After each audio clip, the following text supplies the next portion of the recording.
Do you guys know what is dumber than selling the dip? Well, it is buying a Christmas hat and wearing it in videos only after Christmas and even New Year's. But I like it, so say what you want. Anyways, Happy New Year's to all of you guys who are watching this video, and as the New Year starts, I decided that I would want to share my investing story since the age of 19, and I've been investing about almost 2 years now, so it might be an interesting one for you guys. Not to mention that I am almost at the age of 21 by now. Pretty old if you ask me. And I currently have a portfolio of 1 and as always, everybody just wants to get rich really quick. Everyone wants to retire by the age of 30. They want to have millions of dollars or ringgit if you want it in your bank account. And I am just no different. So that is how my investing journey started as well. So there were a few stages that I've been through at the age of 19 all the way up until this point. So let me just share them all with you. So the first stage is when I discovered the Forex era, where a lot of Xiao P highlights to steal other people's profits from their MetaTrader 4 and then post them on the stories, acting like they're the ones who made the profit and they're the ones who made the technical analysis. And also, for some reasons, they really like to put some kind of Douyin songs like and then the results just keeps going by like quote me on that. You guys have definitely come across shit like this, so yeah, leave them in the comment section below. In addition to that, they also like to say Monday blues, profits, join me mo. Sounds familiar? Now, as good as that sounds to most new investors or traders, it has been statistically proven that trading actively is not going to help you outperform the S&P 500, which is the index fund in the US. And at that time, I was actually interested in joining one of those Forex teams. I had quite an amount of money saved up because since young, I just liked saving money and I did not know what to do with them. So I thought it was a good idea to go and try it out, and my friends told me that these things were a scam, and which turned out to be true. And I have good friends, by the way. Then I went on to look further into the trading space, and that is when I came across the app called All-In Trade. So All-In Trade is where you can bet on the chart on where it will be, whether if it's going to go up or down in the next 15 seconds all the way until 5 minutes if I'm not mistaken. Yes, that is a very short time frame, and it is just exactly like just shooting basketball purely blindfolded.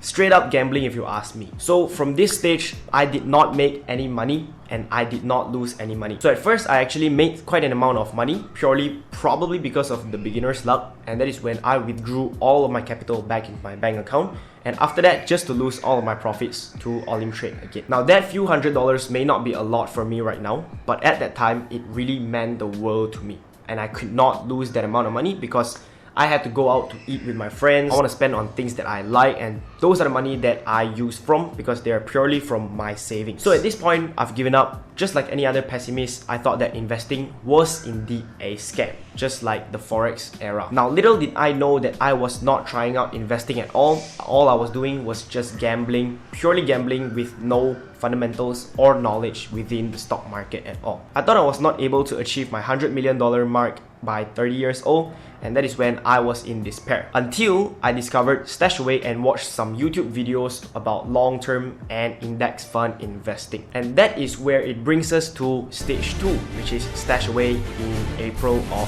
2020. So the concept of Stashaway was never appealing to me, just like any other new investors, as it is just dollar cost averaging in the long term and holding it all the way until you're 50 or 60 years old. It's a long and boring path of building wealth. So why did I keep the discipline on dollar cost averaging every single month into Stashaway until this point? It kind of actually worked hand in hand with the YouTube videos that I watched. The YouTubers that I watched earlier part of my investing journey is Graham Stephan and Andre Jake. These are the people who preaches index fund and long-term dividend stocks. So I understand how and what I was doing, therefore I was just putting in my money into it, letting my money work for me while I go to sleep. Sounds very good, but deep down I knew that it was just quite boring. So of course there were fluctuations in the Stashaway's portfolio as well.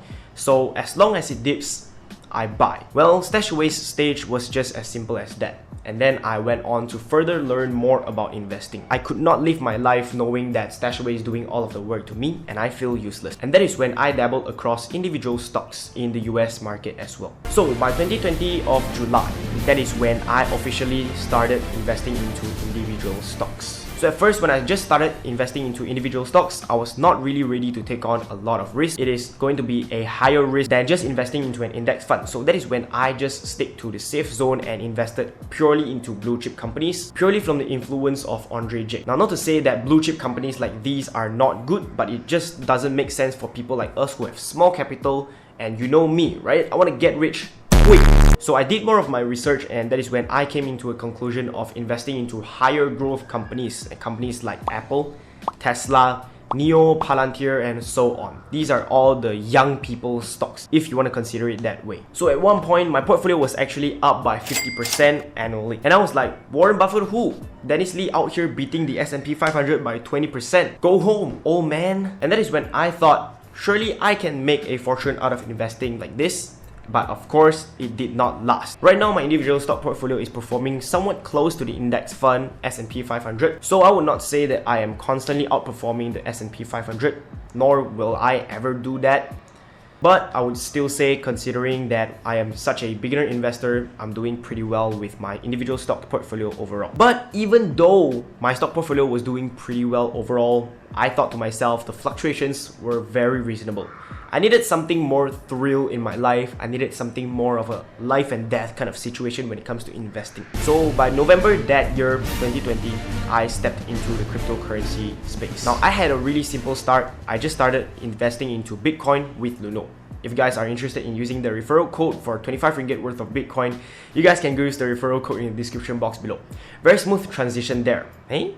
So all was good. I was just investing purely into Bitcoin, knowing nothing about cryptocurrency at all, until I came across a friend who introduced me into DeFi projects. And that is when I first invested into my first DeFi project, which is PancakeSwap, Cake Coins. And if you guys are a long-time viewer of this channel, you guys have definitely heard of me talking about PancakeSwap before, and I really like this project. After that, that is when I fell deeper and deeper into the crypto hole, and you know, the rest is history. More and more of my portfolio is allocated into cryptocurrency, and I just started to research more and more of the crypto projects. As the deeper you research into them, the more interesting it gets. And that is when my crypto portfolio went from just Bitcoin into Bitcoin, Ethereum, Luna, Rose, and Horizon protocol. So these were the few cryptocurrency projects that I was once into, and some that I am still invested into, and they're still doing pretty well right now. And of course, I'm definitely planning to make videos about the projects that I've invested into in the future. So do stay tuned to that. Subscribe to the channel if you haven't already. The more you research into the cryptocurrency projects or the space,